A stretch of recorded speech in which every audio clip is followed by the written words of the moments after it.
आतंकी संगठन जैश ए मोहम्मद का सरगना मसूद अजहर को ग्लोबल आतंकी घोषित करने का प्रस्ताव संयुक्त राष्ट्र सुरक्षा परिषद में रद्द हो गया। एक बार फिर इसे लेकर चीन ने अड़ंगा लगाया है और यह चौथा मौका है जब चीन ने प्रस्ताव पर वीटो लगाया। चीन के इस कदम से देश भर में गुस्सा है, वहीं सियासत भी इसको लेकर शुरू हो गई है। अमेरिका की चेतावनी के बाद भी नहीं माना चीन, आतंकी मसूद अजहर को फिर बचाया, यूएनएससी में वैश्विक आतंकी बनने से रोका, चीन ने फिर लगाया वीटो, ग्लोबल आतंकी घोषित करने का प्रस्ताव रद्द। आतंकी संगठन जैश ए मोहम्मद के सरगना मसूद अजहर को लेकर चीन ने एक बार फिर हमदर्दी दिखाई है। ग्लोबल आतंकी घोषित करने के प्रस्ताव पर चीन ने संयुक्त राष्ट्र सुरक्षा परिषद में अड़ंगा लगा दिया।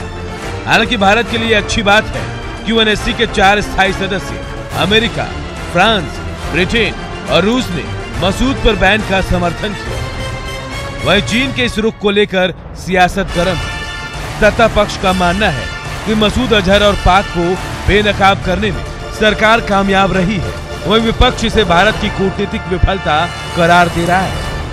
हमारी डिप्लोमेसी कहाँ है? बड़ी बड़ी बातें होती हैं, पाकिस्तान को आइसोलेट किया जाएगा, ये हासिल करेंगे, वो हासिल करेंगे, और हम हाथ जोड़ के विनती करते रहे प्रधानमंत्री जी से कि प्रधानमंत्री जी, कूटनीति ट्रायल बैलून नहीं है। झूला और आलिंगनबद्ध होना अपनी जगह, लेकिन अगर चाइना के बरक्स हम ये तक नहीं हासिल कर पा रहे हैं तो ये हमारी कूटनीति में कमी है और उस कमी को स्वीकार करना चाहिए इस हुकूमत। और आश्चर्य होता है कि उसी चाइना पर प्रधानमंत्री जी भरोसा करते हैं, उनके नेता के साथ झूला झूलते हैं। आखिर आपकी चाइना को लेकर पॉलिसी स्पष्ट होनी चाहिए। ये जो हमारा द्विपक्षीय रिश्ता है पड़ोसियों के साथ, इतना डिटोरिएट क्यों कर गया है पिछले 4-5 सालों में? अगर चाइना खुलेआम, जो हमारा सबसे बड़ा गुनहगार है पुलवामा का, उसका पक्ष लेता है, तो मैं समझता हूँ यह कहीं न कहीं हमारी कूटनीतिक विफलता भी है। चाइना अभी तक मदद नहीं किया है कभी इंडिया को, लेकिन अब उसमें तो वो परमानेंट मेंबर है, तो उसका कहने का असर हो गया, उसको नहीं हुआ। और उसको दुनिया भर जिसको आतंकी मान रहा है उसको चाइना ने सब ये कर दिया, एनल कर दिया। But is now are lobbying about India versus Masood Azhar? Certainly not. Our battle is against Azhar because he represents international terrorism, nurtured and epicentered in Pakistan.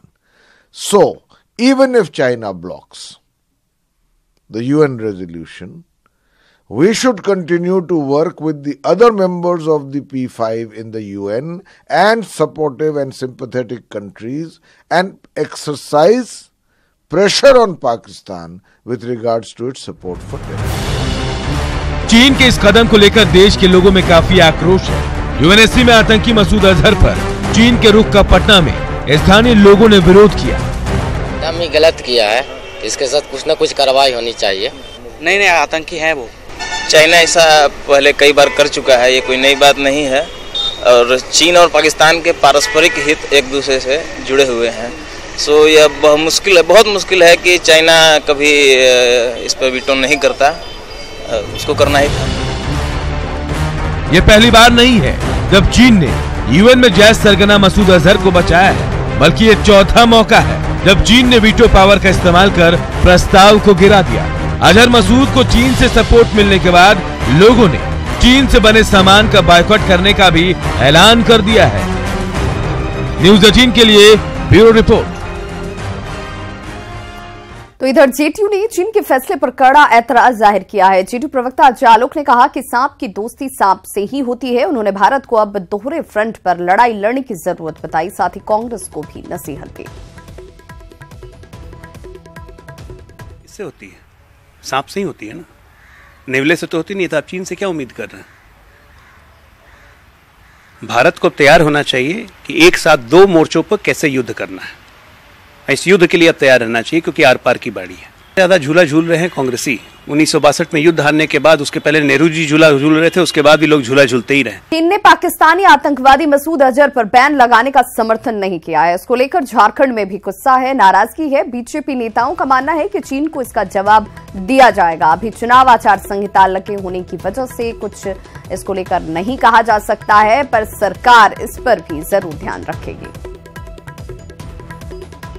जिस तरीके से चाइना ने वीटो किया और चुनाव आचार संहिता लगी हुई है, लेकिन हमारी सरकार पूरे मामले पे कड़ाई से निगरानी रख रही है और हम जरूर चीन की इस कार्रवाई का जवाब देंगे।